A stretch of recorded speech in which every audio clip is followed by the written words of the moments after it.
আসসালামু আলাইকুম এভরিওয়ান, আশা করি প্রত্যেকেই ভালো আছেন। লাস্ট ২৪ ঘন্টায় আমরা দেখতেছি যে ২,৪০,৩৯১ জন ট্রেডার লিকুইডেশন হয়েছে ক্রিপ্টো মার্কেট থেকে, যার টোটাল অ্যামাউন্ট দাঁড়াচ্ছে $1.13 বিলিয়ন। এটা বেশি হবে, এর চাইতে কম হবে না, যেখানে হয়তো বা ফুল অ্যামাউন্টটা আসে নাই। তো লাস্ট যদি দেখেন, আমরা 2 সপ্তাহর উপর সময় ধরে ভিডিও দিচ্ছি না। এর রিজনটা হলো যে একই জিনিস কতবার আর বলবো, মার্কেটে নতুনত্বর কিছুই নাই, যা ঘটতেছে ওই সেম জিনিসটা মার্কেটে রিপিট হচ্ছে। এখানে নতুন বলার মতো তেমন কিছুই নাই। তো এক জিনিস আমি এতবার বলতেও চাই না, তারপরও আজকে যেহেতু মার্কেটের মধ্যে গত 2 দিন থেকে আমরা একটা ডাউন দেখতেছি, এর রিজন কি, মার্কেট কি বিয়ার মোডে চলে আসতেছে কি না, এই নিয়ে পুরো মার্কেট আপডেট সম্পর্কে একটু বলার চেষ্টা করব। তো সম্পূর্ণ ভিডিওটি কন্টিনিউ করতে থাকেন, আর যারা চ্যানেল সাবস্ক্রাইব করেন সাবস্ক্রাইব করে অল নোটিফিকেশন অন রাখুন। তো প্রথমে মার্কেটের যে ডাউনগুলো আমরা এই মুহূর্তে দেখতেছি, এর রিজনটা যদি আমরা একটু দেখার চেষ্টা করি, ইসরায়েল এবং ইরানের মধ্যে পুনরায় যুদ্ধ স্টার্ট হয়েছে এবং যুদ্ধটা পাল্টাপাল্টি যুদ্ধ চলতেছে। এই যুদ্ধের কারণে বর্তমানে মার্কেটের মধ্যে একটা ভালো রকমের ডাউন আমরা দেখতেছি, যার প্রতিফলে আমরা বর্তমানে বিটকয়েন দেখতেছি যে $1,04,307 অবস্থান করতেছে, যেখানে 1,10,000-এর উপরে অবস্থান ছিল। এবং এই জায়গা থেকে আমরা যদি চার্টের দিকে বর্তমান সময় একটু নজর রাখি, তাহলে এই জায়গাটাতে আমরা একটা সাপোর্ট পাচ্ছিলাম এবং অলরেডি সাপোর্ট থেকে মার্কেট উপরের দিকে যাওয়ার চেষ্টা করতেছে এবং এই জায়গাতেও একটা ভালো ওভারঅল $1,00,000 মধ্যে এই জায়গাটাতে একটা ভালো সাপোর্ট আছে $1,00,000 পর্যন্ত। তো $1,00,000 যদি ব্রেক ডাউন করে, তাহলে কিন্তু আবারও মার্কেটের মধ্যে চলে আসতে পারে একটা ডাউন, যেটা 96K পর্যন্ত কন্টিনিউ হইতে পারে। এবং আমরা যদি এই জায়গাটা থেকে একটু দেখার চেষ্টা করি, গত 3 সপ্তাহ আগে একটা ভিডিও দিছিলাম, যে ভিডিওতে আমরা আলোচনা করছিলাম যে অল সিজন বা অল কয়েনের মধ্যে পাম্প আসতে হলে কি কি হইতে হবে। এর মধ্যে একটা টপিক ছিল যেটা হলো যে বিটকয়েনকে সাইডওয়ে তৈরি হতে হবে, এবং সাইডওয়েটা 1,10,000 যে জায়গায় ছিল, আমরা কথা বলছিলাম 1,10,000 থেকে $1,00,000 মধ্যে সাইডওয়ে। হ্যাঁ, ওই মোতাবেক বর্তমান সময় মার্কেট চলতেছে এবং এই জায়গাটাতে আমরা যদি দেখি, যেখানে আমরা এই বিষয়টা নিয়ে আলোচনা করছিলাম, ওইটার পর থেকে এখানে 22 মের পর থেকে মার্কেট কিন্তু ওই সাইড ওয়ে বেসটে চলতেছে। এটা একটা পজিটিভ দিক। যখন লম্বা একটা সময় 2 থেকে 4 সপ্তাহ আমরা দেখি যে একটা লেভেল $5,000-10,000 একটা জায়গার মধ্যে অবস্থান করতেছে, তখন ওই জায়গা থেকে একটা মার্কেটের মধ্যে পাম্পিং আসবে। বিটকয়েন বর্তমান সময় $1,04,000 দেখতে গেলে বিটকয়েন কিন্তু ভালো জায়গাতে আছে, বা শুধু ভালো নয়, অনেক ভালো জায়গাতে আছে। কিন্তু বিটকয়েন ভালো থাকলে হবে না, অলস কয়েনের মধ্যে ভালোটাই আমাদেরকে খুঁজতে হবে। অলস কয়েনের মধ্যে ভালো খুঁজতে হলে আমাদেরকে দেখতে হবে প্রথমত বিটকয়েনের ডমিনেন্সটা বর্তমানে একদম রেসিস্ট্যান্স লেভেলে রয়েছে, মানে দ্বিতীয় রেসিস্ট্যান্সে রয়েছে, যেটা হচ্ছে একদম হাই রেসিস্ট্যান্স সেখানে নাই, তার নিচে যে রেসিস্ট্যান্সটা সেই রেসিস্ট্যান্সে আছে। এবং এই রেসিস্ট্যান্স থেকে এখন দেখার বিষয় যে এটা কি ব্রেকআউট করলে পুনরায় নতুনভাবে একটা এই জায়গাটার মধ্যে একটা নতুন অল টাইম হাই ডমিনেন্স তৈরি হতে পারে। আর এই জায়গা থেকে রিজেক্ট হলে পুনরায় যদি 63.8 এই জায়গাতে ব্রেকডাউন হয়, তাহলে আমরা পুনরায় এই যে 200 মুভেন অ্যাভারেজ অনুযায়ী এই সামথিং এই জায়গাগুলোতে 63 এই জায়গাগুলোতে আমরা ডমিনেন্সকে দেখতে পারবো। তো এর জন্য হলেও কিছু সময় মার্কেটে এই মুহূর্তে অবশ্যই প্রয়োজন। একইভাবে আমরা যদি ইথেরিয়ামের দিকে নজর রাখি, ইথেরিয়ামটা আমাদের এই মুহূর্তে দেখতে হবে, কারণ ইথেরিয়ামের উপরই ডিপেন্ড করতেছে যে অলস কয়েনের পরবর্তী মুভমেন্টটা। তো ইথেরিয়াম এই জায়গাতে অলরেডি একটা ভালো পাম্প করছিল এবং এই পাম্পটা ডাউনের দিকে আসলো যখন এই ওয়ার বা যুদ্ধের নিউজটা মার্কেটের মধ্যে আসলো। যুদ্ধের নিউজটা মার্কেটে আসার পরে আমরা পরপর 3 দিন দেখতেছি মার্কেট আবারও যে পূর্বের জায়গায় ছিল, পূর্বের জায়গাতে আবারও কিন্তু ব্যাক আসছে। বাট মার্কেট কিন্তু পুনরায় রেসিস্ট্যান্সে গেছিলো এবং ইথেরিয়াম একটা ভালো স্টার্ট দিচ্ছিল।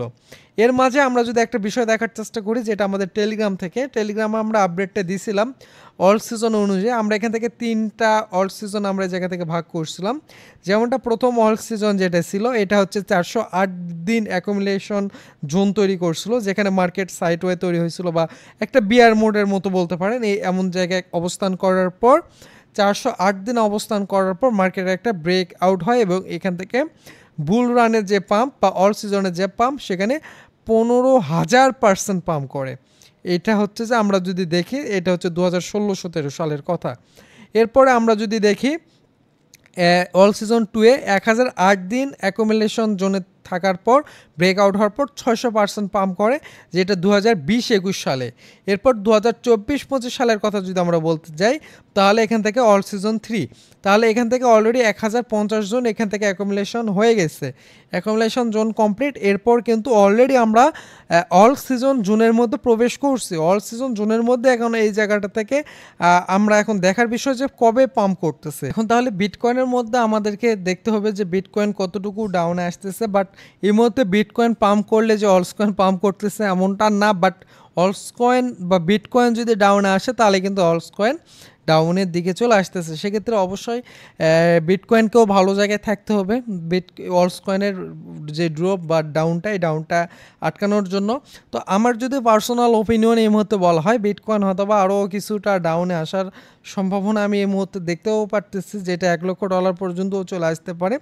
এবং এই $1 লক্ষ সামথিং এই জায়গাগুলোতে আলে অলসকয়েনের মধ্যে আপনারা যাদের ফান্ড বাকি রাখছেন আপনারা আবারও বাই করবেন। এবং মার্কেট হয়তোবা শেষবারের মতো একটা ডাউন দিচ্ছে, কারণ ইথেরিয়াম পাম্পিং স্টার্ট করছে, ডমিনেন্স একদম রেসিস্ট্যান্স জায়গায় চলে আসছে, এবং বিটকয়েনে কিন্তু অলরেডি যথেষ্ট একটা পাম্প করছে। এবং টোটাল 3 যে মার্কেট ক্যাপ অনুযায়ী আমরা যদি এই জায়গাটা থেকে দেখি যে এই জায়গাটা থেকে কিন্তু মার্কেটের যে পাম্পটা স্টার্ট হয়েছিল এই জায়গা থেকেই ছিল, যার পর এই জায়গাতে যে আবার একটা রিটেস্টের প্রয়োজন, সেই রিটেস্টটাও কিন্তু অলরেডি এই জায়গাতে হয়ে গেছে। তাহলে এই জায়গার মধ্যে কোনো গ্যাপ থাকলো না, এবং এই জায়গাটা থেকে এই রিটেস্টের জায়গা থেকে কিন্তু আবারও মার্কেট একটা বুম পাম্প হয়ে যেতে পারে, যেটা হচ্ছে যে এই যে এখান থেকে $918.8 বিলিয়ন যদি এখান থেকে ব্রেক আউট হয়ে যায়, তখন কিন্তু এখান থেকে $1 ট্রিলিয়ন প্লাস মার্কেট ক্যাপ চলে যাওয়ার পর মার্কেটের মধ্যে কিন্তু বড় একটা মুভমেন্ট চলে আসবে, যেটা পুরো মার্কেটটা রেডি। এবং বর্তমানে চলতেছে জুন মাস, এবং জুন, জুলাই, আগস্ট এই 3টা মাসের মধ্যেই কিন্তু অল সিজন যদি হওয়ার থাকে তাহলে এই 3টা মাসের মধ্যেই হবে, এবং এই সময়ের মধ্যেও যদি না হয় তাহলে হয়তো বা আর অল সিজন আসার সম্ভাবনা আমি পার্সোনালি দেখতেছি না। এবং যেমন বিষয়টা মার্কেট যখন ডাউন হয়ে চলে যায় আমাদের চিন্তাভাবনা একটা বিষয় আসে যে মার্কেট হয়তো বা এই জায়গা থেকে আর পাম্প করবে না, আমরা হয়তো বা চিন্তা করি যে আমরা আর কিনবো না, মার্কেট হয়তো বা এখান থেকে শেষ বা ওই কয়েন এখান থেকে স্ক্যাম। বাট পরবর্তীতে দেখা যায় যে ওই কয়েনগুলাই আবার ওই জায়গা থেকে পাম্প করে। তো ওই জিনিসটা একটা কয়েনের ভিত্তিতে যখন হয় আমরা এমন চিন্তা করি ওই সেম জিনিসটা বর্তমানে টোটাল মার্কেটের উপর ঘটতেছে, মার্কেটও ওই রকম একটা জায়গাতে চলে আসছে যেখান থেকে মনে হচ্ছে যে এখান থেকে কিছু সম্ভব না, বাট মার্কেট ওই জায়গাগুলো থেকে আবার ব্যাক করবে, এবং এটা আমরা দেখতে পারবো। এবং দেখতে হলে আমাদেরকে মার্কেটে এই যে জুন মাস চলতেছে এই জুন মাসটার দিকে নজর রাখতে হবে, এবং জুন মাস থেকেই আমার ওপিনিয়ন অনুযায়ী বা আমার প্রেডিকশান অনুযায়ী এই মাস থেকে মার্কেট পাম্প করতে হবে, নাহলে কিন্তু মার্কেটের মধ্যে হয়তো বা আমি ভালো কিছু দেখতে পারতেছি না, বা মার্কেট যথেষ্ট সময় নিয়ে নিচ্ছে, এবং মার্কেট ভালো কিছু দেওয়ার জন্য এই মাসটাই যথেষ্ট। পরবর্তী জিনিসগুলো আমরা সময় অনুযায়ী দেখতে পারবো। তো এই ছিল আমাদের ভিডিও, আশা করি এই ভিডিওটার মাধ্যমে কিছু তথ্য আপনাদেরকে দিতে পারছে, এবং ইনশাল্লাহ এখন চেষ্টা করব মার্কেটের মধ্যে যেই সকল ছোট ছোট ইনফ্যাক্টগুলো আসতেছে, নিউজগুলো আসতেছে, প্রত্যেকটা বিষয় আপনাদের মাঝে শেয়ার করার জন্য, কভার করার জন্য। তো এর জন্য সাবস্ক্রাইব করবেন, সাথে টেলিগ্রাম চ্যানেলের মধ্যে জয়েন করে রাখবেন। ভালো থাকবেন সকলেই, আসসালামু আলাইকুম।